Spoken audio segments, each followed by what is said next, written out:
실손보험이 이렇게 시끄러운 이유는 바로 이 부분 때문입니다. 정부와 보험사가 1세대 실손과 2세대 실손, 즉 재가입 주기가 없는 실손보험을 눈여겨보고 있는 이유는 분명히 있습니다. 강제 전환해서 재매입까지 거론되고 결국엔 일정 금액을 보상하며까지 도대체 왜 이렇게 재가입 주기가 없는 가입자를 줄이려고 할까요? 정보를 알고 있는 사람은 선택을 하고 모르는 사람은 분위기에 끌려갑니다. 제도를 정확히 이해하고 있어야 불필요한 전환이나 손해를 미리 막을 수 있다는 점, 이 부분은 꼭 기억해 두시면 좋겠습니다.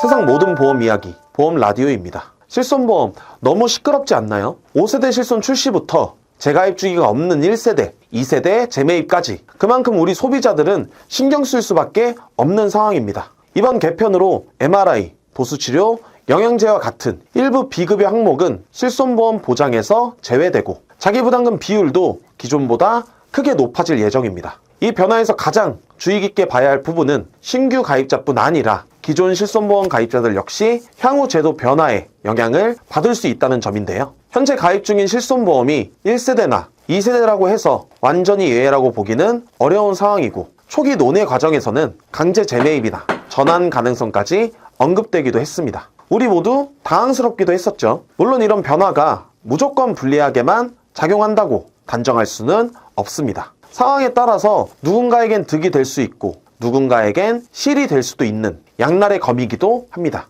그래서 지금은 어떻게 해야 하나 막연하게 걱정하기보다는 변경되는 내용을 정확히 이해하고 나에겐 어떤 게 유리한지 확실하게 알아볼 필요가 있다는 겁니다. 자료를 보시면 우리나라 국민 약 4천만 명이 실손의료보험을 가지고 있습니다. 그만큼 많은 사람들이 아플 때를 대비하는 안전망으로 실손보험을 선택하고 있다는 뜻이죠. 실제로 한 해 동안 병원에서 쓰는 진료비가 100조 원이 훌쩍 넘는데 그중 상당 부분을 실손보험이 대신 부담해주고 있습니다. 보험업에 종사하는 사람으로서 실손보험은 선택이 아니라 필수라고 해도 과언이 아니라고 생각합니다. 하지만 문제는 여기서부터입니다. 같은 실손보험이라고 해도 가입한 시기에 따라 보장 내용도 자기 부담금도 보험료 오르는 방식도 완전히 다르다는 사실 알고 계셨나요? 1세대, 2세대, 3세대, 4세대 이렇게 세대가 나뉘면서 보장 구조는 계속 바뀌었고 본인 부담금은 점점 높아졌고 비급여 치료에 대해서는 이용 제한과 보험료 할증 제도까지 추가됐습니다. 그런데도 많은 분들이 실손보험 하나 있으니까 괜찮겠지 하고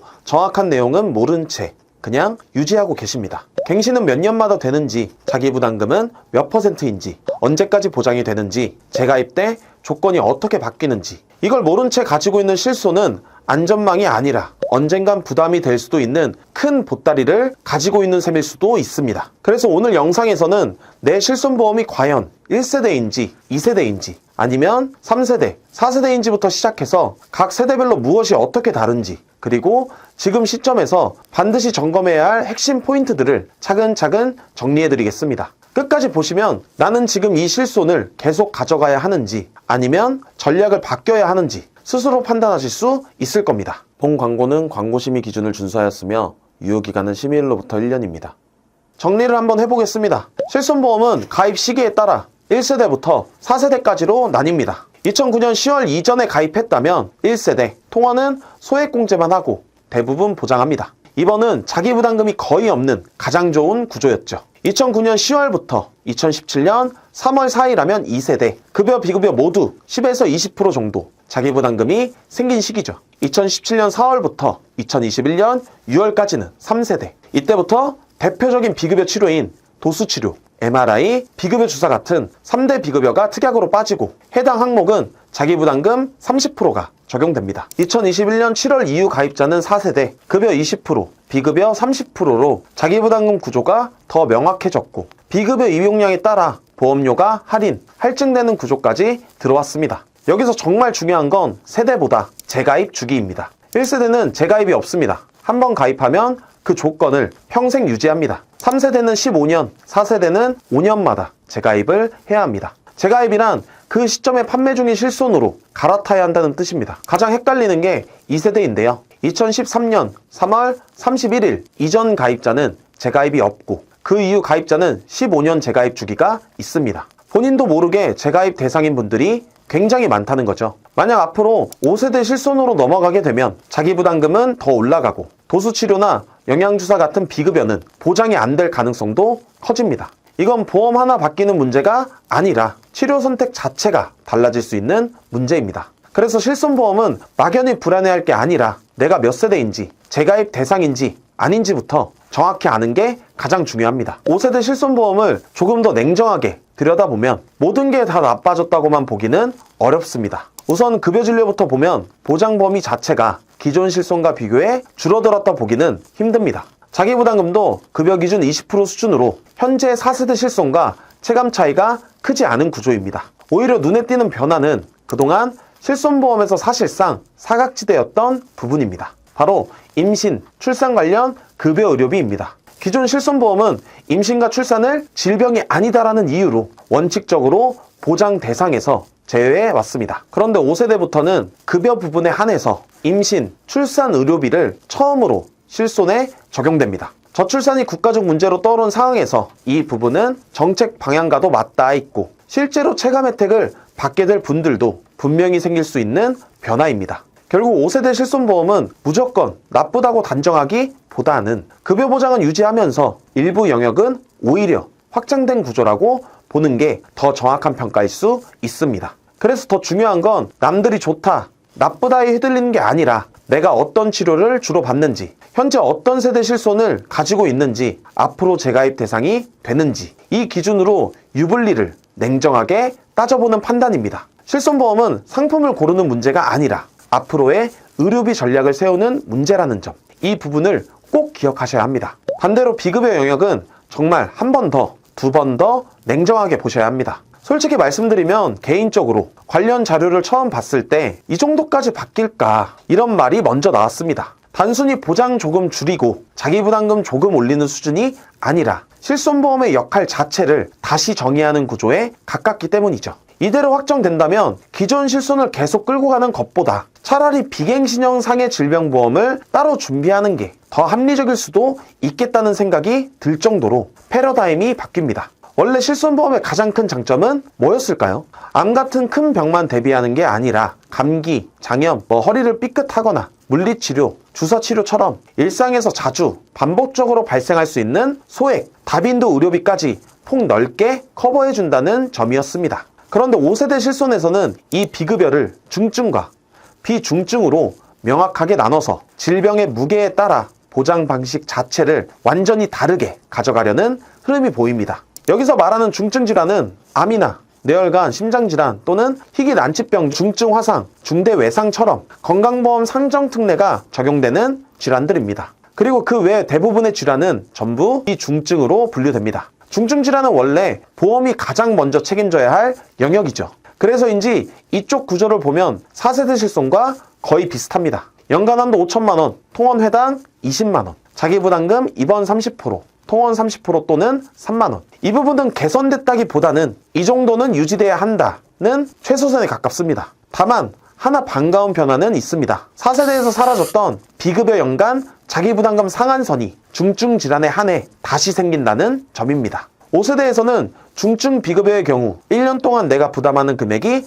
최대 500만 원으로 제한됩니다. 그 이상이 나오면 그때부터는 보험사가 전액 부담하는 구조입니다. 상급 종합병원에서 고가 비급여 치료를 받는 상황을 생각하면 이 부분은 분명히 환자 입장에서는 체감이 큰 안전장치입니다. 하지만 문제는 중증이 아니라 우리가 병원에 자주 갈 수 있는 질병들, 바로 비중증 비급여 영역입니다. 이 부분에서 5세대 실손의 체감 가치는 지금과는 완전히 다른 보험이 될 수도 있습니다. 정부와 보험사 측에서는 이번 개편의 가장 큰 이유로 의료체계 왜곡과 보험료 상승의 주 원인을 바로잡기 위함이라고 설명하고 있습니다. 이렇게까지 제도를 손보려는 가장 큰 이유 중 하나가 바로 실손보험 보험금 지급의 쏠림 현상입니다. 현재 통계를 보면 전체 실손보험금의 약 80%가 상위 9%의 가입자에게 집중되고 있습니다. 반대로 말하면 가입자의 약 65%에 해당하는 대부분의 사람들은 병원비 청구를 거의 하지 않거나 아예 한 번도 보험금을 받아보지 못한 채 매달 보험료만 내고 있는 구조라는 겁니다. 소수의 이용자가 보험금을 대량으로 가져가고 그 부담을 다수의 이용자가 보험료 인상으로 함께 떠안는 구조. 정부와 보험사가 문제 삼는 핵심이 바로 이 부분입니다. 어느 누구의 편도 아닌 서로의 입장을 풀어서 설명드려 보겠습니다. 정부와 보험사가 1세대 실손과 2세대 실손, 즉 재가입 주기가 없는 실손보험을 눈여겨보고 있는 이유는 분명히 있습니다. 강제 전환해서 재매입까지 거론되고, 도대체 왜 이렇게 재가입 주기가 없는 실손 가입자를 줄이려고 할까요? 자기부담금이 거의 없다는 것을 악용하는 몇몇 소비자의 무분별한 비급여 치료와 몇몇 의료인들의 비급여 쏠림 현상 등 1, 2세대 실손 가입자가 지급된 보험금의 손해율과 위험률을 공동 부담하니까 실비로 혜택을 거의 보지 못하는 가입자를 재매입해서라도 전환시킨다면 유지한 가입자들에 한해서 손해율을 부담하기 때문에 블랙 컨슈머들을 속아낼 수 있겠죠. 가입자 중 배보다 배꼽이 커지는 상황이라면 결국엔 전환할 수밖에 없는 상황이 오는 겁니다. 반대로 아쉬운 부분은 이런 사회 문제 때문에 정상적인 소비자도 피해를 보게 된다는 거죠. 1세대, 2세대 실비, 좋은 거 모르는 사람이 있을까요? 내가 언제 아플지는 아무도 모르기 때문에 도움받으려고 준비한 게 보험인데, 취지는 충분히 이해가 가지만 아쉬운 부분도 분명 있다는 겁니다. 모두를 만족할 수 없는 문제라 원만한 합의가 되기를 기대할 수밖에 없겠죠. 계속해서 설명드리면 실제 변경 내용을 하나씩 뜯어보면 체감이 상당히 클 수밖에 없습니다. 가장 먼저 눈에 들어오는 건 비중증 비급여 보장 한도의 대폭 축소입니다. 비중증 비급여의 경우 연간 한도는 1,000만원, 통원은 하루 최대 20만원, 입원은 회당 300만원으로 제한됩니다. 기존에는 입원 비급여가 연간 5천만원 한도였다는 걸 감안한다면 이제는 입원할 때마다 회당 300만원까지만 보장받는 구조로 완전히 바뀌는 겁니다. 통원도 마찬가지입니다. 예전에는 병원 갈 때마다 회당 20만원 한도가 각각 적용됐지만 5세대부터는 하루 동안 여러 병원을 가든 치료를 여러 번 받든 전부 합쳐서 하루 20만원이 상한선입니다. 한 번의 진료가 아니라 하루 단위로 묶인다는 점에서 체감 차이는 꽤 클 수밖에 없겠죠. 그런데 많은 분들이 한도보다 더 놀랍다고 느낀 건 바로 자기부담금입니다. 기존에는 비급여 기준으로 입원 30%, 외래 30% 또는 3만원이었지만 5세대에서는 입원 50%, 외래 50% 또는 5만원으로 자기부담금이 크게 올라갑니다. 쉽게 말해 비중증 비급여 치료를 받으면 병원비의 절반은 이제 본인 부담이라는 뜻일 수 있겠죠. 그리고 마지막으로 가장 논란이 될 수 있는 부분은 보험금 미지급 대상의 확대입니다. 기존에도 미용, 성형 목적 시술은 보장이 안 된다는 건 다들 알고 계셨죠. 그런데 5세대에서는 도수치료, 일부 비급여 주사제처럼 그동안 실손보험에서 가장 많이 활용되던 항목들까지 아예 미지급 대상으로 묶일 가능성이 거론되고 있습니다. 지금까지는 도수치료 10만원 받으면 본인 부담 만원에서 2만원 내고 나머지를 보상받는 구조였다면 앞으로는 그 치료 자체가 청구 불가가 되어 전액을 본인이 부담해야 할 수도 있다는 겁니다. 그래서 이번 개편은 단순히 조건을 조금 바꾸는 수준이 아니라 실손보험의 성격 자체를 완전히 바꾸는 변화라고 봐야 합니다. 정리해보면 이렇습니다. 급여 항목은 4세대와 큰 차이가 없고 임신, 출산, 급여 보장이 추가되면서 오히려 일부는 개선됐습니다. 하지만 비급여는 중증과 비중증으로 갈라지면서 완전히 다른 보험이 됩니다. 중증 비급여는 4세대와 비슷한 구조에 연간 자기부담금 상한이 부활해 오히려 안전장치가 생겼고, 반대로 비중증 비급여는 연간 1,000만원, 통원 하루 20만원, 입원 회당 300만원, 자기부담금은 50%, 그리고 일부 항목은 미지급 가능성까지 보장이 크게 축소됩니다. 결국 방향성은 분명합니다. 실손보험을 감기부터 물리치료까지 다 커버하는 생활보험이 아니라 암, 중증질환 중심의 리스크 대비 보험으로 성격을 바꾸겠다는 겁니다. 그리고 많은 분들이 걱정하는 1, 2세대 실손 강제 전환 문제도 짚어보면 현재 논의되는 구조는 보험사가 일방적으로 해지시키는 방식이 아니라 본인이 동의할 경우에만 신규 실손으로 전환하는 선택형 구조라는 점도 함께 알아두셔야 합니다. 결국 논의의 핵심은 재가입 주기가 없는 1세대, 2세대 실손보험을 앞으로 어떤 방식으로 정리할 것인가, 바로 이 부분입니다. 이 이야기가 처음 나왔을 때 많은 분들이 적지 않게 놀라셨을 겁니다. 저 역시도 마찬가지였고요. 저 또한 재가입 주기가 없는 실손을 유지하고 있는 입장에서 보면 원하면 전환할 수 있게 선택권을 주겠다는 것까지는 이해할 수 있는 부분이지만 초기에는 강제 전환이나 계약 종료 가능성까지 거론됐던 흐름이 있었기 때문에 솔직히 불안감이 클 수밖에 없었습니다. 다행히 현재 논의되는 방향은 계약자가 원할 경우에만 전환이 가능하도록, 즉 강제가 아닌 선택형 구조로 정리되고 있습니다. 그래서 당장 내 실손이 강제로 바뀌거나 해지될 거라고 과도하게 걱정하실 필요는 없어 보입니다. 다만 1세대, 2세대 실손보험을 가지고 계신 분들이라면 한 가지는 분명히 알고 계셔야 합니다. 이런 정책적 논의와 제도 개편 이슈는 앞으로도 완전히 사라지지 않을 가능성이 크다는 점입니다. 이유는 단순하죠. 9세대 실손보험은 구조상 보험사 입장에서 여전히 부담이 큰 상품이기 때문에 계속해서 관리와 조정의 대상이 될 수밖에 없습니다. 그래서 가장 중요한 건 막연히 불안해하거나 소문에 휘둘리는 게 아니라 내가 몇 세대 실손을 가지고 있는지, 재가입 대상인지 아닌지, 그리고 어떤 권리를 우리 스스로가 갖고 있는지를 정확히 알고 차분하게 상황을 지켜보는 겁니다. 정보를 알고 있는 사람은 선택을 하고 모르는 사람은 분위기에 끌려갑니다. 실손보험도 마찬가지죠. 제도를 정확히 이해하고 있어야 불필요한 전환이나 손해를 미리 막을 수 있다는 점, 이 부분은 꼭 기억해 두시면 좋겠습니다. 물론 5세대 실손으로 전환하게 되면 보험료는 현재보다 대략 30%에서 많게는 50%까지 낮아질 가능성이 큽니다. 하지만 보험료가 내려가는 만큼 자기부담금은 크게 올라가고 보장되는 항목도 상당 부분 줄어듭니다. 결국 이 변화는 모든 사람에게 좋은 것도 모든 사람에게 나쁜 것도 아닙니다. 이제부터는 현재 가지고 계신 실손보험을 세대별로 나눠서 각각 어떤 방향으로 준비하시면 좋을지 핵심만 정리해드리겠습니다. 먼저 4세대 실손보험 가입자분들입니다. 이 경우에는 선택권이 거의 없습니다. 5년마다 재가입 구조이기 때문에 재가입 시점이 되면 그때 판매 중인 실손, 즉 5세대 실손보험으로 자동 전환되는 구조입니다. 따라서 지금 단계에서 굳이 해지나 변경을 고민하실 필요는 없고 현재 가입 중인 4세대 실손을 문제없이 잘 유지하시면 됩니다. 다음은 3세대 실손보험 가입자분들입니다. 이 경우에는 보험료 부담이 판단 기준입니다. 보험료가 크게 부담되지 않는다면 지금 실손을 그대로 유지하는 것이 가장 무난합니다. 반대로 보험료가 부담돼 전환을 고민하고 계신다면 5세대가 나오기 전에 4세대 실손으로 한번 옮겨두는 전략도 충분히 고려해볼만 합니다. 3세대에서 4세대로 넘어갈 때도 변화는 있지만 예정된 5세대만큼 급격한 보장 축소는 아니고 자기부담금도 더 낮으며 현재 기준으로는 비지급 항목도 없습니다. 그래서 바로 5세대로 가기보다는 4세대를 한번 거쳐가는 방식이 현실적인 완충 전략이 될 수 있습니다. 다음은 2세대 실손 중 2013년 4월 이후 가입하셔서 15년 재가입 주기가 있는 분들입니다. 이 경우에는 2028년 전후로 신규 실손으로 재가입 대상이 됩니다. 그 전까지는 보험료 부담이 크지 않고 보장도 잘 활용하고 계시다면 가능한 한 유지하시는 것이 유리합니다. 다만 보험료가 부담된다면 3세대와 마찬가지로 4세대로 미리 한번 전환해두는 전략을 검토해 보실 수 있습니다. 핵심은 무조건 버티거나 무조건 바뀌는 게 아니라 내 보험료 수준과 의료이용 패턴에 맞춰 단계적으로 대응하는 겁니다. 그리고 마지막으로 재가입 주기가 없는 1세대, 2세대 실손보험입니다. 이론적으로는 끝까지 유지하는 것이 가장 좋은 보험입니다. 다만 현실적으로